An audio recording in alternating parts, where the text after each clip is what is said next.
إذا تردى إن علينا للهدى وإن لنا للآخرة والأولى فأنذرتكم نارا تلظى لا يصلاها إلا الأشقى الذي كذب وتولى وسيجنبها الأتقى الذي يؤتي ماله يتزكى وما لأحد عنده من نعمة تجزى إلا ابتغاء وجه ربه الأعلى ولسوف يرضى صدق الله العظيم সালাতের মধ্যে আমরা যে দরুদ শরীফ পড়ি সবাই সেই দরুদ শরীফ একবার পড়ে দেব আল্লাহুম্মা সাল্লি আলা মুহাম্মাদ ওয়া আলা আলি মুহাম্মাদ কামা সাল্লাইতা আলা ইব্রাহিম ওয়া আলা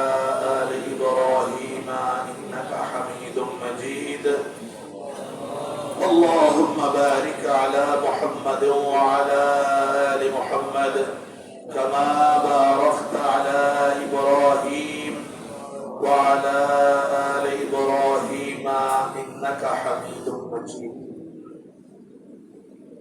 صلاة الجمعة আদায়ের উদ্দেশ্যে উপস্থিত আমাদের সকলেরই শ্রদ্ধেয় ইমাম সাহেব, উপস্থিত সম্মানিত মুসাল্লিবৃন্দ, আসসালামু আলাইকুম ওয়া রাহমাতুল্লাহি ওয়া বারাকাতুহু।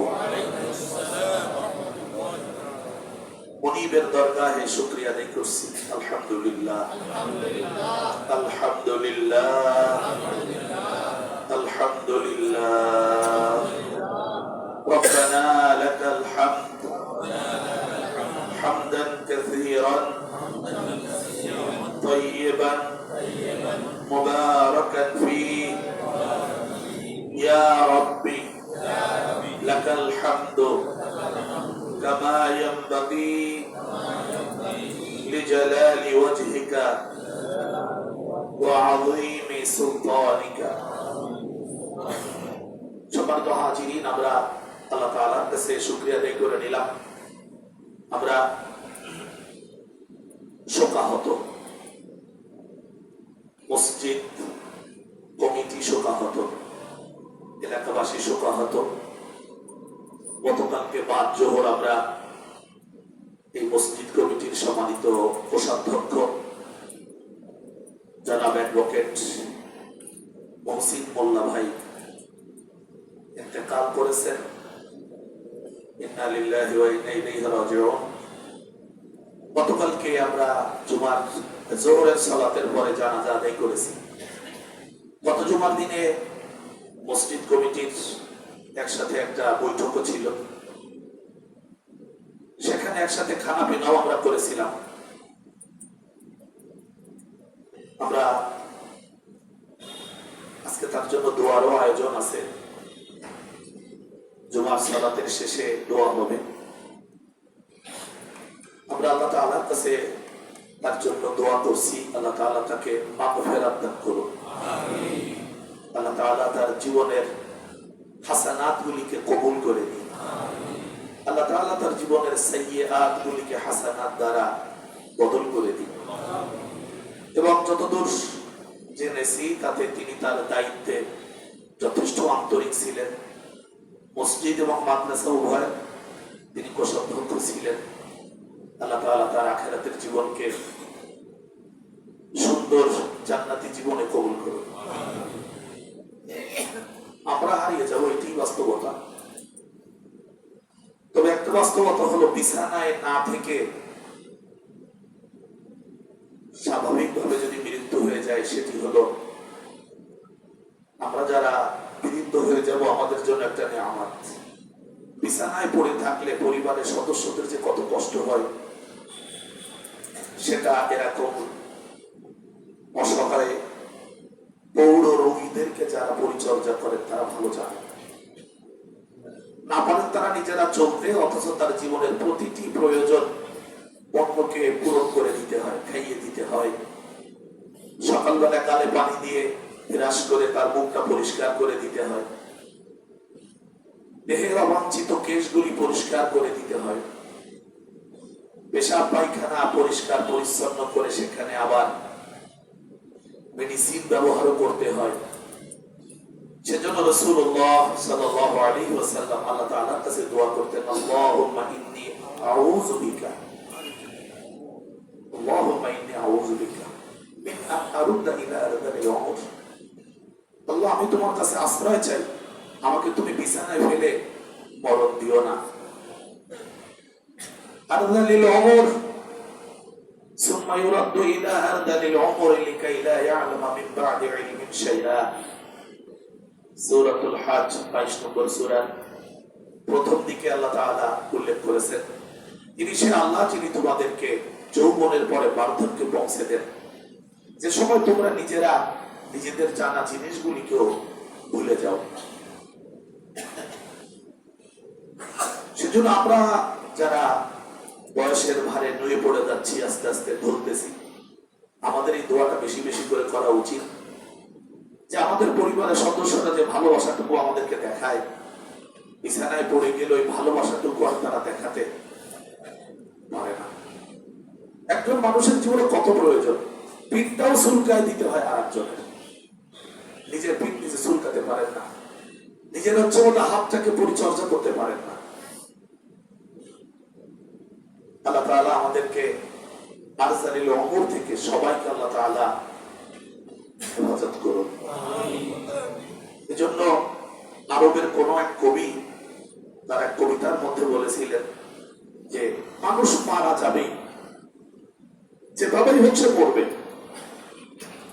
মরণের স্বাদ একটা একরকম, কিন্তু তলোয়ারের আঘাতে মরলে সেই মরণটা হলো শ্রেষ্ঠ মরণ, আর যদি তা হয় ইসলামের জন্য, তাহলে আর বিছানায় পড়ে থাকা লাগলো না। আমাল্লাম ইয়ামুত বিসাইফি মাতা বিগাইরিহি তানাওয়াআতিল আসবাব ওয়াল মাউত ওয়াহিদ। যে ব্যক্তি তলোয়ারের আঘাতে পড়লো না, সে অন্য কোনো আঘাতে পড়বেই।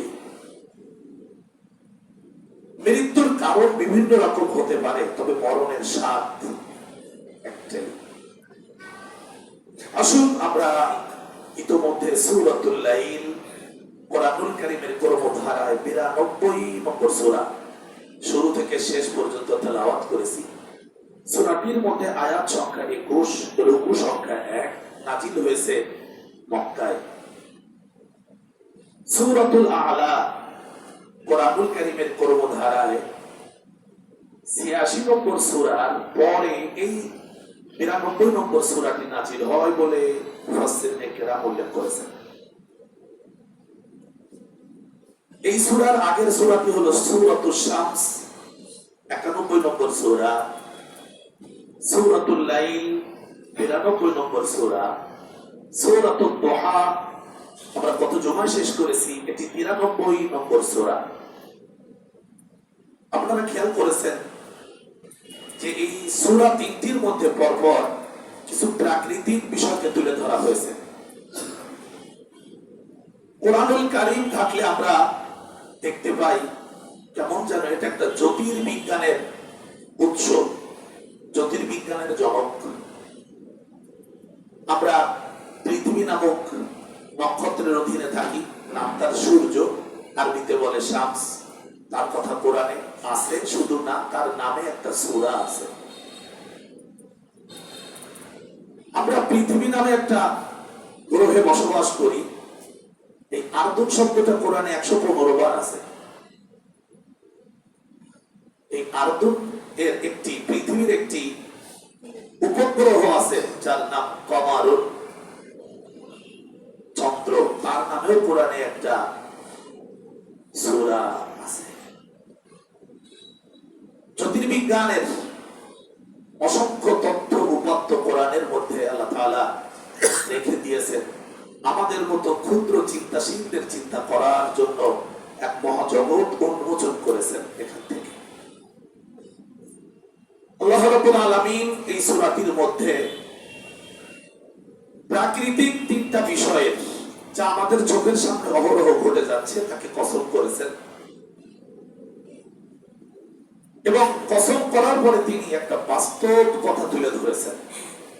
কসম রাতের, যখন তা সব কিছুকে ঢেকে ফেলে। কসম দিনের, যখন তা সব কিছুকে অন্ধকার থেকে মুক্ত করে আলোক উদ্ভাসিত করে।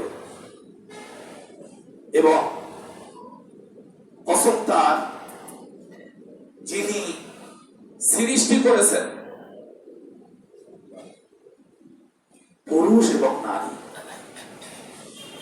নিশ্চয়ই তোমাদের কাজকর্ম ভিন্ন রকমের। এ হলো প্রথম 4 আয়াতের অনুবাদ। সব আজকে আলোচনা করার সুযোগ পাবো না, 4 আয়াতের উপরেও কথা বলা একটু কঠিন হয়ে যেতে পারে। প্রথমেই আমরা আসবো, আল্লাহ তাআলা কসম করেছেন রাতের। রাত কাকে বলে? রাত হলো আলোর অনুপস্থিতি। যখন আলো থাকে না তখন অন্ধকার। আর এই অন্ধকার বলতে বোঝানো হয়েছে সূর্য যখন থাকে না তখন যে অন্ধকার এসে হাজির হয়, সেই অন্ধকারকে বলা হয় রাত। আল্লাহ তাআলা কোরআনে তাই বলেছেন। এবং রাতের কথা এবং দিনের কথা আল্লাহ তাআলা কোরআনে এতবার বলেছেন যে এটা সম্পর্কে আসলে আমাদের গবেষণা করা দরকার। আমরা জানি পৃথিবীর উপরে 2টা গতি আছে, একটা হলো আহ্নিক গতি আর একটা হলো বার্ষিক গতি। আহ্নিক গতির কারণে যে রাত আর দিন হয় বলে আমাদের বিজ্ঞানীদের বক্তব্য, সবটা সঠিক। তবে কথা একটা মজার, তা হলো সব কিছু স্রষ্টা আল্লাহ। আহ্নিক গতিও তিনি সৃষ্টি করেছেন, বার্ষিক গতিও তিনি সৃষ্টি করেছেন, সূর্যও তিনি সৃষ্টি করেছেন, আর পৃথিবীকে তিনি সৃষ্টি করেছেন। এবং দুটোকে সমান দূরত্বে তিনি দূরত্ব বজায় রেখে তাদেরকে ঘোরাচ্ছেন, যার কারণে আমাদের এই পৃথিবীর উপরে বিভিন্ন ধরনের আবহাওয়ার পরিবর্তন আমরা দেখতে পাই, জোয়ার ভাটা দেখতে পাই। মূলত বিষয়টা কি? কোরআনের আয়াতটি মূলত আমাদের প্রাকৃতিক দৃশ্য দেখানোর জন্য নাজিল হয়েছে, খানিকটা তাই, তবে পুরোটা না। আল্লাহ রাব্বুল আলামিন এখানে 3টা বিষয়ে কসম করে চতুর্থ আয়াতে গিয়ে আমাদের জীবনের কিছু ভিন্নতা তুলে ধরেছেন, যেন আমরা বুঝে নিতে পারি আমরা সব মানুষ এক স্বভাবের, এক বৈশিষ্ট্যের না। আমাদের মধ্যে স্বভাবের বৈশিষ্ট্যের ভিন্নতা আছে, পেশার ভিন্নতা আছে, যোগ্যতার ভিন্নতা আছে, মেধার ভিন্নতা আছে, চিন্তা চেতনার ভিন্নতা আছে, যা আল্লাহ তাআলা স্পষ্ট করে বলে দিয়েছেন, যে কারণে পৃথিবীটা সুন্দরভাবে চলছে। এক্ষেত্রে আমাদেরকে আরো একটা বিষয় বোঝার মতো এই আয়াতে, তা হলো আল্লাহ রাব্বুল আলামিন কিছু মানুষকে যখন বিভিন্ন স্বভাব আর বৈশিষ্ট্য দিয়ে সৃষ্টি করেছেন, তখন সেই মানুষের ঈমান গ্রহণের বৈশিষ্ট্যের মধ্যেও ভিন্নতা অবশ্যই থাকবে। যেমন করে আল্লাহ তাআলা একটু কঠিন করে বলেছেন, আল্লাযী খালাকায যাকারা ওয়াল উনসা ওয়া মা খালাকায যাকারা ওয়াল উনসা, তিনি নারী পুরুষ সৃষ্টি করেছেন। এসব বিষয়ে আমরা কথা শুনবো একটু পরে। লাইল ওয়াল লাইলি ইযা ইয়াগশা ওয়ান নাহারি ইযা তাজাল্লা, কসম রাতের, যখন তা সবকিছুকে ঢেকে ফেলে। রাত তার অন্ধকারের চাদর দিয়ে পৃথিবীর এক অংশকে ঢাকে, আর এক অংশকে ঢাকতে পারে না, কারণ সূর্য কখনোই ডোবে না। শুধুমাত্র পৃথিবী আর তার ঘূর্ণায়নের কারণে একটু দিক পরিবর্তন হয়, তাই যেখানে সূর্যের আলো পড়ে না সেটা অন্ধকার আমরা বলে থাকি, সেটাই রাত। আর আস্তে আস্তে করে এই রাত বাড়তে থাকে, ঘুরতে থাকে, সূর্যের আলো সরে যেতে থাকে। এ কথাই আল্লাহ কোরআনে উল্লেখ করেছেন। সূর্যের আলো সরে যায়, রাত তাকে আস্তে আস্তে বেষ্টন করে নেয়। আল্লাহ তাআলা রাতেরও কসম করেছেন, দিনেরও কসম করেছেন। রাত আর দিন আমাদের জীবনে কতটা গুরুত্বপূর্ণ। আল্লাহ তাআলা সূরা নাবা 30 নম্বর পারা প্রথম সূরা আল্লাহ তাআলা বলেছেন ওয়াজআলনাল লাইলা লিবাসা, আমি রাতকে বানিয়েছি তোমাদের জন্য পোশাক। লিবাস যা মানুষের দেহের সাথে লেগে থাকে তাকে আরবিতে লিবাস বলা হয়। রাত আমাদের দেহের সাথে লেগে থাকে, পোশাকের মতো লেগে থাকে। ওয়াজআলনান নাহারা মাআশা, আর আমি তোমাদের জন্য দিনকে বানিয়েছি মাআশ, জীবন উপকরণ সংগ্রহের সময়। জীবন উপকরণ সংগ্রহের সময় হিসেবে আমি আলো দিয়েছি। তোমরা যদি তোমাদের আলো জেলে কাজ করতে, তাহলে যে পরিমাণ আলোর প্রয়োজন হতো সেই পরিমাণ আলোর খরচ তোমাদের বহন করা কঠিন। আমি আল্লাহ তাআলা দিনের বেলায় সুন্দর আলো দিয়েছি, এক লাইটের ফোকাসে গোটা জীবনযাত্রাকে আমি আলোকিত করে দিয়েছি।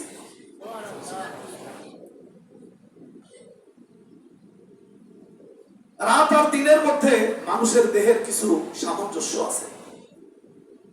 রাত হলে ক্লান্তি আসে, ঘুম আসে। সেজন্য আল্লাহ রাতকে পোশাক বানিয়ে দিয়ে সাথে সাথে বলেছেন ওয়াজআলনা নাওমাকুম সুবহানাল্লাহ, আমি ঘুমকে বানিয়ে দিয়েছি তোমাদের জন্য বিশ্রামের ব্যবস্থা। আমার কাছে একটা বই আছে মাওলানা আবুল কালাম আজাদ, সেই পাকিস্তান সর্বপ্রথম অনুষ্ঠানের একজন, যার মা ছিলেন মদিনার মেয়ে আর বাবা ছিলেন এই ভারত উপমহাদেশের পুরুষ, মাওলানা আবুল কালাম আজাদ। তার লেখা একটা বই আছে আমার সংগ্রহে, যে সত্যের মৃত্যু নেই। ইসলামিক ফাউন্ডেশন বইটা পাবলিশ করেছে অনেক আগ থেকে। ওই বইয়ের মধ্যে তিনি ঘুমের ব্যাপারে একটা কথা লিখেছেন, যদি একটানা কেউ 72 ঘন্টা না ঘুমায় তাহলে সে যে কোনো মুহূর্তে মৃত্যুর কোলে ঢলে পড়তে পারে। এই জন্য ঘুম হলো মানুষের জীবনের সুবাত, প্রশান্তির এক অনুপম দৃষ্টান্ত ঘুম। সেজন্য আমরা যাদের ঘুম আমরা পড়তে পারি না, আমাদের জন্য ঘুমের ট্যাবলেটও আছে। চিকিৎসকরা এই কাজটা করে রেখেছেন, যদি কারো ঘুম না আসে তাহলে এই ট্যাবলেট খাওয়া হতো। আর আমরা আলেম মানুষ তো, আমাদের ট্যাবলেট একটু ঝামেলা আছে। খুব ঝামেলা করার দরকার নেই, খালি কোরআন শরীফ 1 পৃষ্ঠা বের করে পড়তে থাকবে।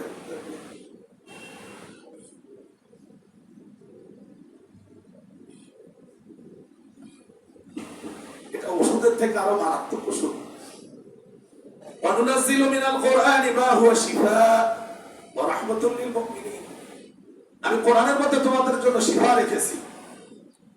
বিশ্বাস না হয়, ঘুম যদি না আসে, একটু ওযু করে তাহাজ্জুদের নিয়াতে খালি উঠে দাঁড়াবেন, আল্লাহু আকবার কে আল্লাহ তাআলার আগে দেখবেন যে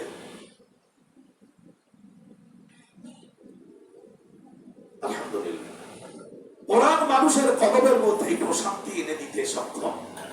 আলহামদুলিল্লাহ।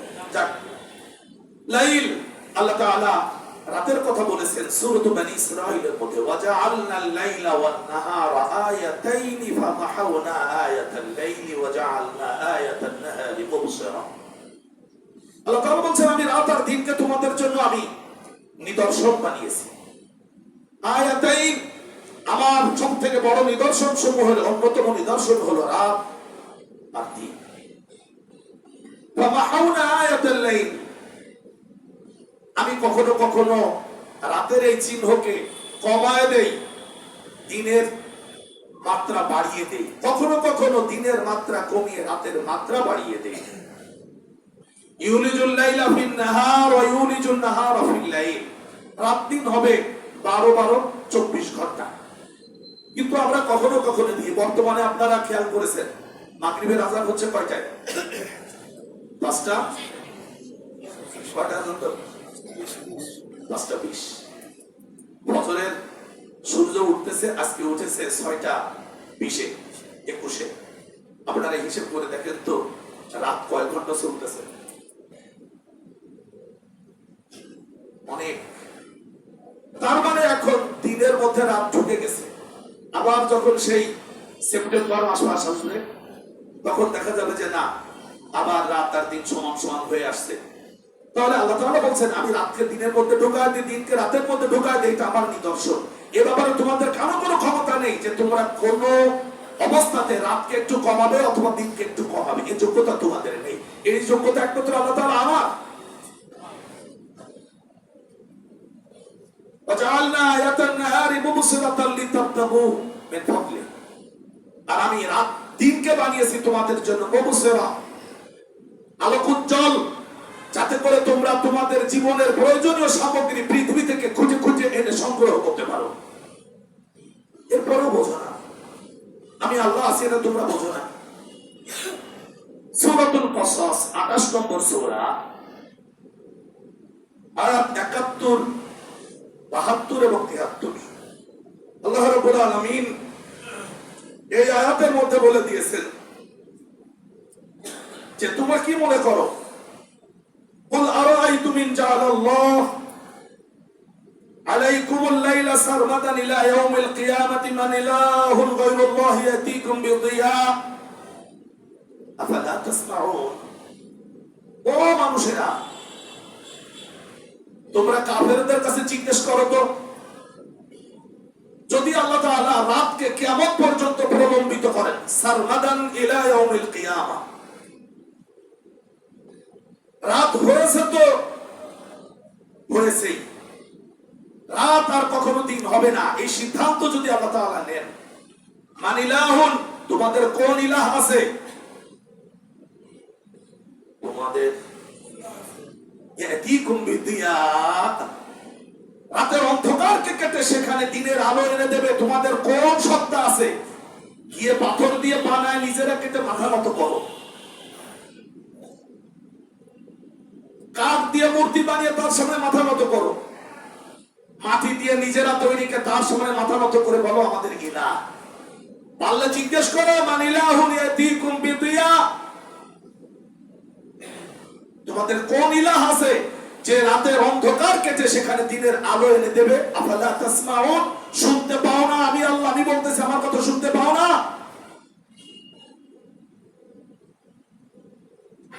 সুবহানাল্লাহ। 72 আবার আল্লাহ বলছেন, কুল আরাআইতুম ইন জাআলাল্লাহু আলাইকুমুন নাহারা সারমাদান ইলা ইয়াউমিল কিয়ামা মান ইলাহুন গায়রুল্লাহি ইয়াতীকুম বিলাইল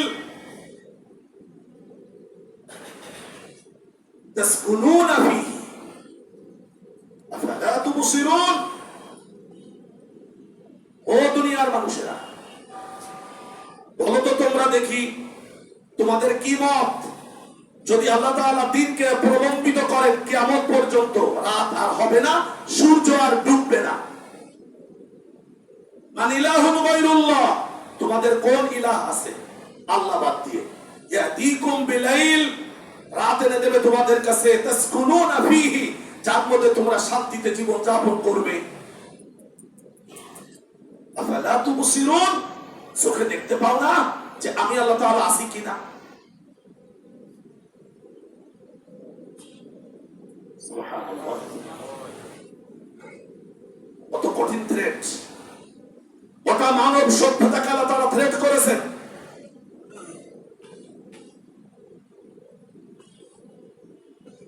আমি যদি রাতকে প্রলম্বিত করি, কে তোমাদের কাছে দিন আনবে? আমি যদি দিনকে প্রলম্বিত করি কিয়ামত পর্যন্ত, কে রাত আনবে? উত্তর, কোন ইলাহ নেই আমাদের। কিয়ামতের দিন আল্লাহ তাআলা ধনী আর গরিবদেরকে একসাথ করবেন। যে সকল ধনীরা অত্যাচার করে গরিবদেরকে আল্লাহর দিন থেকে ফেরাবার জন্য টর্চারিং করত, আল্লাহকে বাদ দিয়ে অন্যকে, তাদেরকে মেনে নেওয়ার জন্য অত্যাচার নির্যাতন করত, আর গরিব মানুষেরা আর্থিক সংকট থেকে বেঁচে থাকার জন্য তাদেরকে মেনে নিত, ইলাহ বলে মানত। সমাজের নেতাদেরকে, সমাজপতিদেরকে তারা ইলাহ মেনে নিত। সেই সকল গরিব আর ধনীদেরকে আল্লাহ কিয়ামতের মাঠে একত্রিত করে বলবেন যে, কি ব্যাপার, তোমরা আমার বান্দা ছিলে, তোমরা দুনিয়াতে এই লোকগুলোকে কেন ইলাহ মেনেছিলে, কেন রব মেনেছিলে? তখন গরিব লোকেরা বলবে যে, ওরা আমাদের উপর এত অত্যাচার করেছিল যে আমরা সহ্য করতে না পেরে ওদেরকে রব বলে মেনে নিয়েছিলাম। তখন ধনী লোকের বলবে যে না না আল্লাহ, আমরা কোনো সময় বলিনি যে আমাদেরকে রব মানো। ওরা মিথ্যা কথা বলতেছে।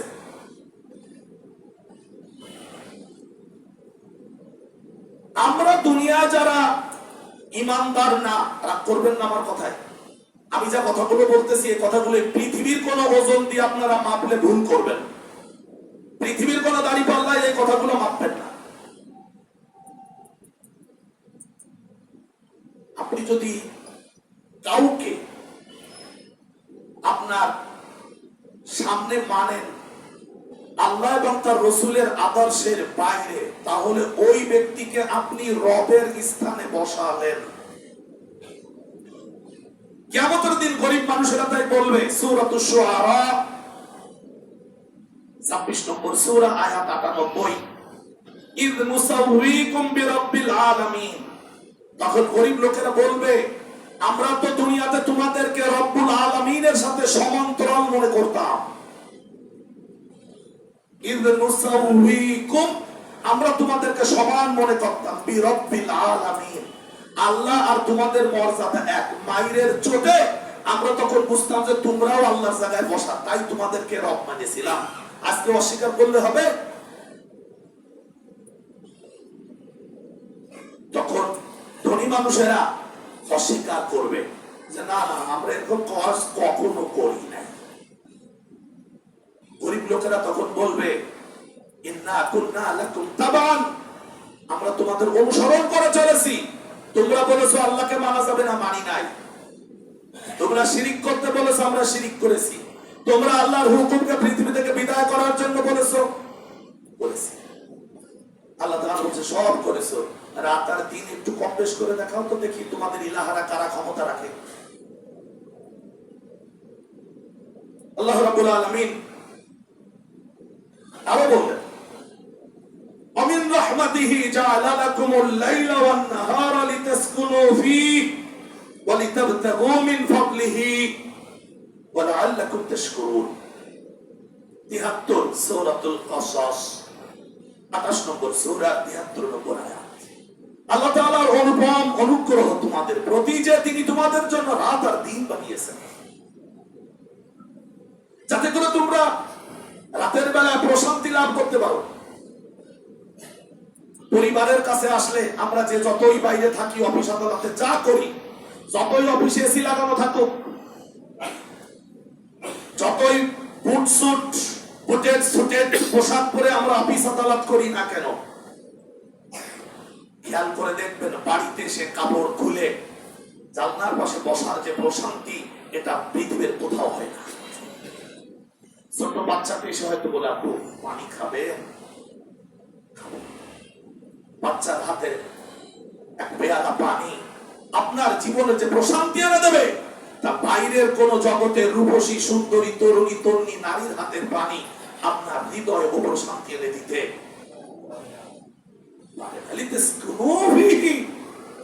রাতের বেলায় ঘরে গেলে স্বামী তার স্ত্রী, স্ত্রী তার স্বামীর পরস্পর কাছাকাছি হলে মনের যে প্রশান্তি, এটা রাতের বেলায় আল্লাহ বলে দিচ্ছেন স্পষ্ট করে, আমি রহমাতিহি জাআলা লাকুমুল লাইলা ওয়ান নাহারা লিতাসকুনু ফীহি ওয়া লিতাবতাগু মিন ফাদলিহি। এবং দিনের বেলা তোমরা পুরুষেরা দৌড়াবে রিজিকের সন্ধানে। আর আল্লাহ তাআলা বলেছেন যে আমি ঘরের মধ্যে বসে থাকা ওনাদের জন্য রিজিক করি নাই, রিজিকের জন্য দৌড়াতে হবে।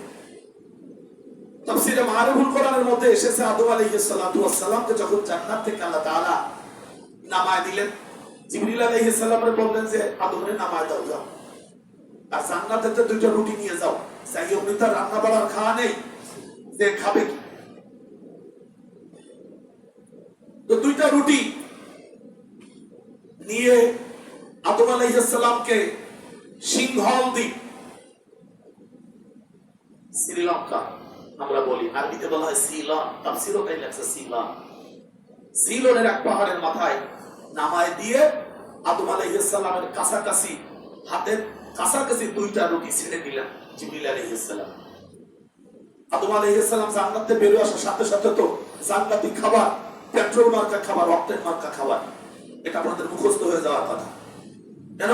জান্নাতে তো কোনো ওই কাঠের চুলায় যে তলায় যে ছাই হয়, কয়লা হয়, এই রকম কোনো খাবারের ব্যবস্থা জান্নাতে নাই। বুঝতে একটু কষ্ট হয়েছে আপনাদের। আমি ওই যে একটা মোটরসাইকেল চালাই, আমি 21 বছর ধরে একটা মোটরসাইকেল চালাই, কি পরিমাণ জ্বালানি ওর মধ্যে ঢোকালাম, তাহলে আপনারা পিছনে তুলে ছাইটাই বের করেন তো, আছে কোনো ছাই আছে? কেন? এই যে তাজ্য পদার্থ, এটার কোনো ছাই হয় না, একটু ধোয়া হয়, শেষ। কিন্তু আমাদের মায়েরা যে চুলায় রান্না করে কাঠ দিয়ে, এই কাঠের রান্না শেষে কিন্তু ছাই আর কয়লা থাকে। আমরা দুনিয়ার যে খাবার খাই, এই খাবারের শেষে কিছু ছাই আর কয়লা আছে নিচে। কষ্ট হয়নি মনে হয় বুঝতে? জান্নাতি খাবার হলো পেট্রোল মার্কা, অক্টেন মার্কা খাবার। খাবেন, খাওয়ার পরে রাসূল বলেন ওয়ালাহুম জুসা, শেষ। ওই যে ধোয়া বের হয়ে গেল, শেষ। তো আদম আলাইহিস সালাম জান্নাতে বের হওয়ার পরে ও পেট্রোল মার্কা খাবার শেষ, শেষ। এখন তো ক্ষুধা লাগতেছে, কারণ মেশিন তো চলতেছে। শ্রীলঙ্কার শিরোহণ দ্বীপের উপর যখন নামিয়ে দেওয়া হলো ক্ষুধার্ত, তখন জিবরিল আলাইহিস সালাম বললেন, আদম, এই হলো তোমার আর তোমার সন্তানদের খাবার। না, তার রুটি উনি ধরতে যায়, রুটি গড়তি গড়তি নিচে, সেই পাহাড়ের মাথা থেকে রুটি ধরার জন্য নিচে নেমে আসতেন। এসে তারপর রুটি ধরে তার বলতেছে যে উপরে যদি ধরতে পারতাম এত কষ্ট হতো না। ঘেমে গেছেন, এরকম করে বসতেছেন। নতুন অভিজ্ঞতা। জান্নাত তো এসি মুকাইয়াব, কোনো ঘাম টামের ব্যাপার স্যাপার নেই, ঘামতেছেন, নতুন অভিজ্ঞতা, আর বলতেছেন আরে কষ্ট। জিবরিল আলাইহিস সালাম বললেন, আদম, তোমার আর তোমার সন্তানদের খাবার হাতের কাছে থাকবে, একটু নাড়াচাড়া দিলেই ধরতে পারবে। সেই জন্য আল্লাহ তাআলা আমাকে আদেশ করেছেন আমি যেন তোমার হাতে রুটি না দিই। রুটি একটু দলিয়ে লিতাবতাগু মিন ফাদলিহি ওয়া লাআল্লাকুম তাশকুরুন, তোমরা পৃথিবীতে রুজি রুটির জন্য একটু সবাই একটু করতে হবে। আরে ভাই, যদি সবাই আমরা বসে বসে খাইতাম তো যেমন তেমন হাতি আমাদের সাথে পারত না। ভাগ্যে বলা যে দৌড়াদৌড়ি করার কারণে কিছু ঘাম টাম বের হওয়ার পরে কিছুটা সুস্থতা আছে। আল্লাহ তাআলা বলতেছেন, আমি রাত আর দিন দিয়েছি এর জন্য যে তোমরা রাতের বেলা বিশ্রাম নেবে আর দিনের বেলায় রুজি রুটির সন্ধানে বের হবে। আল্লাহকুম তাশকুরুন, আর মাঝখান দিয়ে তোমরা আল্লাহ তাআলা কৃতজ্ঞতা প্রকাশ করবে। মানুষের দেহে কিছু রোগ আছে, হোমিওপ্যাথি যারা চিকিৎসক তাদের কাছে এটা খুব পরিষ্কার, তারা এই চিকিৎসা বিজ্ঞানের এই ব্যাপারটাকে ভাবেন খুব। কিছু রোগ আছে রাতের বেলায় বাড়ে, একই রোগ যদি ওই রোগ যদি দিনে বাড়ে তাহলে তার জন্য হোমিওপ্যাথির এক ওষুধ, আর যদি রাতে বা বিকেলের দিকে বাড়ে তার জন্য আর এক ওষুধ। তাহলে বোঝা গেল রাত আর দিনের কিছু তারতম্য। আমাদের দেহের মধ্যে যে জীবাণুগুলি আছে, যে জীবাণুগুলি আমাদেরকে আক্রান্ত করে রোগ সৃষ্টি করে, এরা সাধারণত রাতের বেলায় স্যাঁতে বেশি। কোন সময় স্যাঁতে? আপনি ঘুম পড়েন আরো চিন্তা করে, দিনের বেলা দৌড়ানোর সময় ভাবে কি এখন স্যাঁতে কোনো কাজ হবে না, কারণ এখন তো সে ব্যস্ত। আপনি যখন নিস্তেজ তখন ও কুটকুট করে, দেখবেন এখানে চুলকায় ওখানে চুলকায়। দিনের বেলায় কিন্তু এত চুলকা চুলকির সময়। এ ব্যাপারে আমি আলোচনা করেছিলাম সূরাতুল ফালাকের মধ্যে, মিন শাররি গাসিকিন ইযা ওয়াকাবা ওয়া আয়াতের তাফসীরে। শুধু আপনাদের ইঙ্গিত দিলাম, রাত আর দিন কার নিদর্শন? আল্লাহ তাআলা এই সূরার প্রথমে লাইল শব্দের উল্লেখ করে শব্দের শেষ আয়াতে 21 নম্বর আয়াতে আল্লাহ বলে দিলেন, ওয়ালা সাউফা ইয়ারদা। আল্লাহ তাআলা তোমাকে যা দিবেন তাতে তুমি খুশি হয়ে যাবে। এই সূরার শুরুতে লাইল মানে জীবনের প্রাথমিক ইসলাম গ্রহণ করলে বাতিল শক্তির অত্যাচার নির্যাতন তোমাকে এমন ভাবে চেপে ধরবে, ঘিরে ধরবে, রাতের মতো জাহিলিয়াতের অন্ধকার তোমাদেরকে ঘিরে ধরবে। ভালো করে বুঝে নেবেন, ইসলাম গ্রহণ করলে জাহিলিয়াত তোমাদেরকে ঘিরে ধরবে রাতের মতো। রাতের অন্ধকার যেমন সবকিছুকে বেষ্টন করে ফেলে, জাহিলিয়াত সেভাবে তোমাকে বেষ্টন করবে।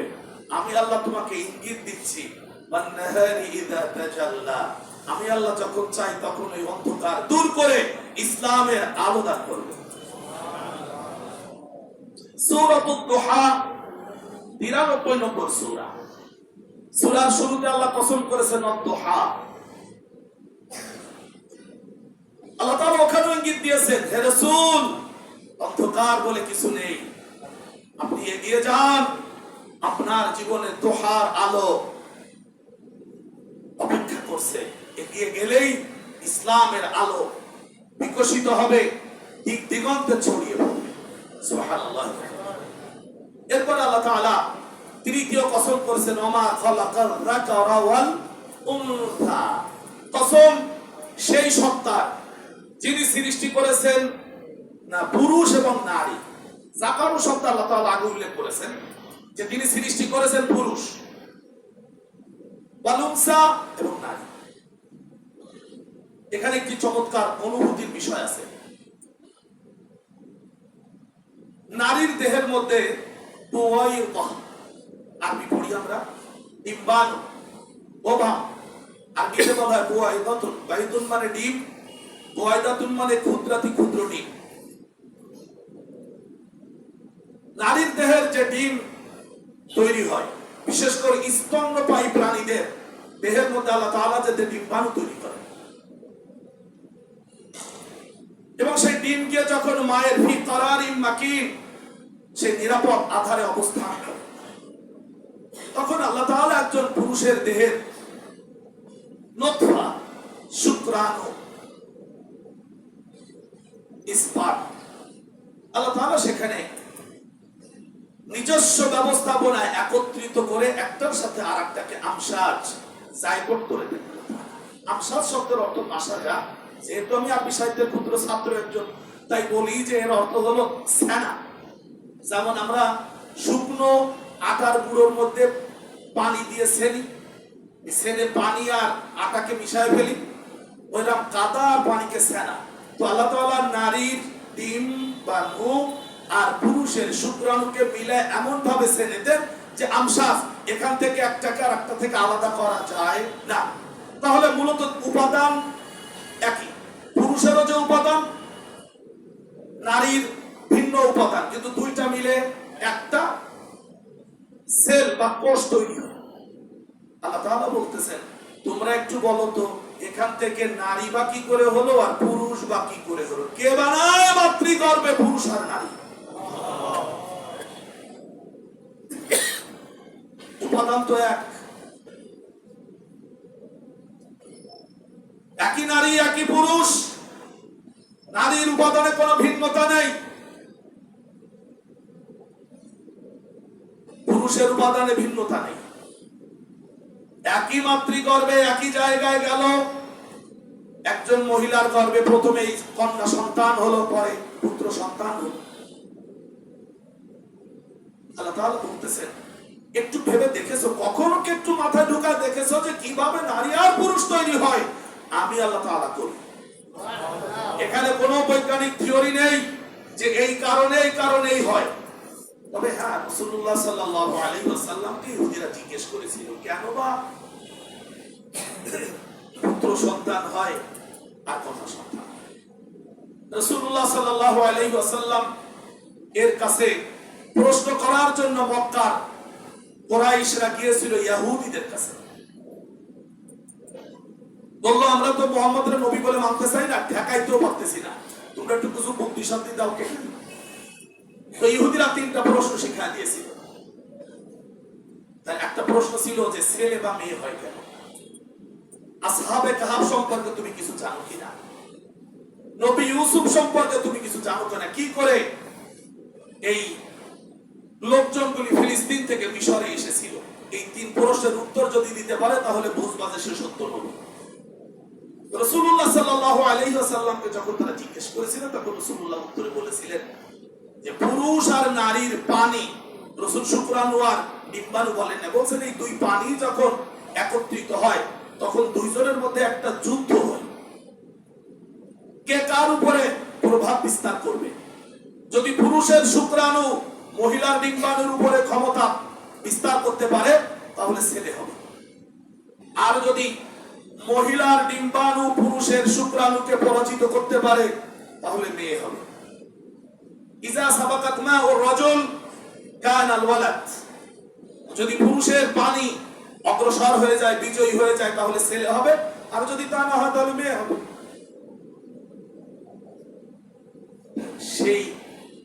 এই পুরুষের শুক্রাণুর মধ্যে জোর তৈরি করা, যে কারণে আমি মনিরুজ্জামান পুরুষ হয়ে জন্মগ্রহণ করেছি, সে যোগ্যতাও তো আল্লাহ তাআলা দিয়েছে।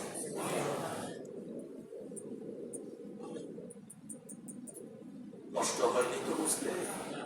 আমি যদি মাতৃগর্ভ থেকে মানুষ, নারী আর পুরুষ আলাদা করে সৃষ্টি করতে পারি, আমি আল্লাহ তাআলা সেই মানুষকে পৃথিবীতে আসার পরেও তার স্বভাব এবং বৈশিষ্ট্যের মধ্যেও ভিন্নতা দিতে পারি। তাই আমাদের কারো কাজের সাথে কারো কাজের কোনো মিল নেই। ইন্না সা'য়াকুম লাশাত্তা, অবশ্যই অবশ্যই তোমাদের কাজের মধ্যে রয়েছে ভিন্নতা। আল্লাহ তাআলা কোরআনের ব্যাপারে আরো একটি আয়াতে কথা বলেছেন, নাহনু কাসামনা বাইনাহুম মাঈশাতাহুম, আমি মানুষের জীবন ধারণের পথ পদ্ধতি সম্পূর্ণ ভিন্ন করে দিয়েছি, আলাদা করে দিয়েছি। তাই আমরা কেউ কামার, কেউ চামার, কেউ মাঝি, কেউ ট্রাকের ড্রাইভার, কেউ ভ্যানের ড্রাইভার, কেউ সিএনজি, কেউ অটোওয়ালা, কেউ বিচারক, কেউ বিচার প্রার্থী, কেউ ম্যাজিস্ট্রেট, কেউ এমপি, কেউ শিক্ষক, কেউ ছাত্রের বাবা, কেউ কাপড় বিক্রেতা, কেউ ঝাড়ুদার। আল্লাহ তাআলা আমাদের এই কাজের পার্থক্যটা তিনি করে দিয়েছেন। আমি মনিরুজ্জামান শিক্ষক হবে, এটা আমার নিজস্ব চিন্তায় হবে না যতক্ষণ না আমার রব আমার ব্যাপারে সিদ্ধান্ত বাস্তবায়ন করবেন। আমি গত জুমা আপনাদের বলেছিলাম, গত জুমার আগের জুমায়, আল্লাহ তাআলা চাইলে মনিরুজ্জামানকে আপনাদের কাছে ভিক্ষুকের পেশা দিয়ে পাঠিয়ে দিতে পারেন। আমার যত দূর মনে পড়ে, কবি নজরুল ইসলাম, আল্লাহ তাআলা তাকে মাফ করে দিন, তিনি তার এক বক্তব্যে বলেছিলেন, স্বাস্থ্য আর সম্পদ নিয়ে অহংকার করো না, স্বাস্থ্য আর সম্পদ সরে যেতে একটু সময় লাগে না। স্বাস্থ্য আর সম্পদ নিয়ে গর্ব করো না, এ দুটো বিদায় হতে একটুও সময় লাগে না। সম্মানিত হাজিরিন, পেশা নিয়ে যেন কেউ আমরা কাউকে তুচ্ছ-তাচ্ছিল্য না করি, আল্লাহ তাআলা এটা পছন্দ করেন না। বরং রাসূলুল্লাহ বলেছেন, ইন্নাল্লাহা ইউহিব্বুল মুমিনাল মুহতারিফ, আল্লাহ তাআলা যে কোনো পেশা অবলম্বনকারী মুমিনকে ভালোবাসেন। হোক সে কুমার, সে মাটি দিয়ে হাড়ি পাতিল বানায়, ভালো।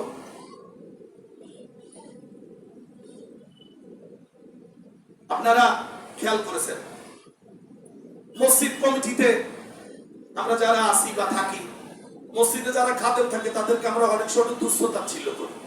আপনারা জানেন, কোরআনে আল্লাহ তাআলা দুইজন নবীকে বলেছেন মসজিদ পরিষ্কার করো।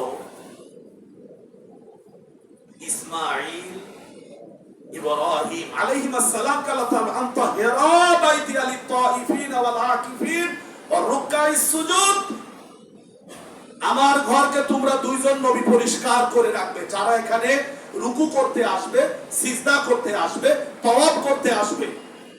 তাহলে মসজিদের খাদেম কে? নবী আদম আলাইহিস সালাম। কে? ইসমাঈল আলাইহিস সালাম। খাটো করে দেখার কোনো সুযোগ।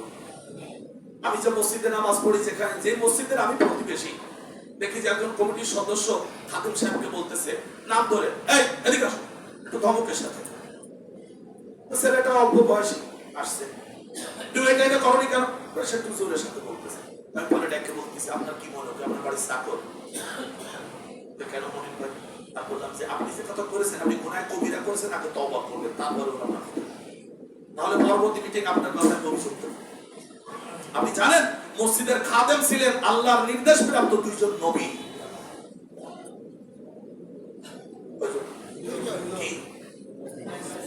মসজিদের খাদেম ঠিক কর, ইব্রাহিম। সুতরাং কোন পেশা ছোট না। আমি কাজ করছি, এটাই হলো আমার বড় পরিচয়। আপনাদের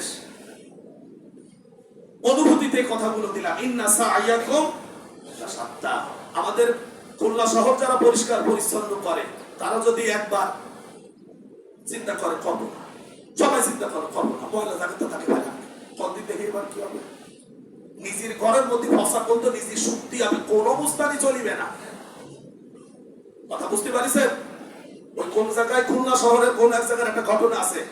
এই ডাক বিভাগের কোন এক অফিসে কাজ করাইছিল সুইপারে দিয়ে, তা সুইপারে ঠিক মতো পয়সা দেয়নি। অফিসের একটা ভাব দেখাইছিল, সে বাড়ি যে সবাই ডেকে নিয়ে আসে, সবাই ওই বালতি করে পায়খানা নিয়ে আসে।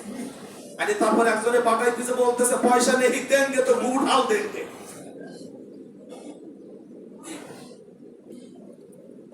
পয়সা নেই দেনগে তো গু ঢাল দেনগে। এইবার অফিসার দেয় সর্বনাশ, গু যদি আর বালতি ডালে তাতে পরিষ্কার হবে। আমার অফিসাররা তো না, কর্মচারীরাও না। শেষে বলতেছে ভাই মাপসাই দিচ্ছি। আপনার কি আমার কথা কিছু বুঝেছেন? সুইপারদের পেশা কি তুচ্ছ? ইন্না সাআয়াকুম লাশাত্তা। কাউকে তুচ্ছ করবেন না, সে আমার উপকার করতেছে, আমার উপকার করতেছে। প্রিয় ভাইরা, এই কথাগুলো মাথায় দিবেন। আমার বাসায় একজন মহিলা কাজ করে, দীর্ঘদিন কাজ করেছে। আমার স্ত্রী বলে আমি তাকে কাজের লোক মনে করি, আমি তাকে মনে করি আমার বোন, আমি তাকে দিয়ে সহযোগিতা নিই, সে আমার সহযোগিতা করতে আমার বাসায় আসে। বলে এই চেতনা যদি আমাদের সবার থাকতো তাহলে কাজের লোকের অসন্তুষ্ট হতো না। রাগ করবেন না, তাদের অসুস্থতা হতে পারে, তার বাচ্চার জন্য পড়ান পড়তে পারে, তার স্বামীর সেবার জন্য একটু আসতে দেরি হতে পারে। প্রিয় ভাইরা, বাকি কথাগুলো বুঝে নেবেন। আমরা আগামী জুমায় আবারও কিছু কথা শুনবো ইনশাআল্লাহ। আজকে আমাদের মসজিদের সম্মানিত সেক্রেটারি সাহেব, তিনি আমাকে কিছু আগে কল দিয়েছিলেন, বাসা থেকে বের হওয়ার কিছু আগে বললেন যে আমি তো থাকতে পারতেছি না। আমার উনি একটু অসুস্থ হয়ে পড়ছেন গত 4 দিন আগে, হঠাৎ করে নাক দিয়ে রক্ত পড়তেছিল নজরুল ইসলাম সাহেবের। তারপর উনি ঢাকাতে ওনার এক ভাতিজির বিবাহের আয়োজন, আমাকে বললেন যে আমার জন্য মুসাল্লি ভাইদের কাছে দোয়া চাইবেন, আমার জন্য যেন সবাই দোয়া করে। আমি অনেকটা সুস্থ হয়ে গেছি, রক্ত পড়া বন্ধ হয়েছে, তবে কিছুটা অসুস্থতা আছে। আর আমারও বলেছেন সেক্রেটারি হিসেবে আমার থাকা উচিত ছিল, জানা যায় থাকতে পারি নাই। উনি বলছেন মোল্লা ভাইয়ের জন্য দোয়া করবেন, আমরা সবাই আমাদের ভাইয়ের জন্য দোয়া করব। আল্লাহ তাআলা যেন তার মসজিদ মাদ্রাসার খেদমতকে নাজাতের ওসিলা হিসেবে কবুল করেন। আমিন। ইমাম সাহেব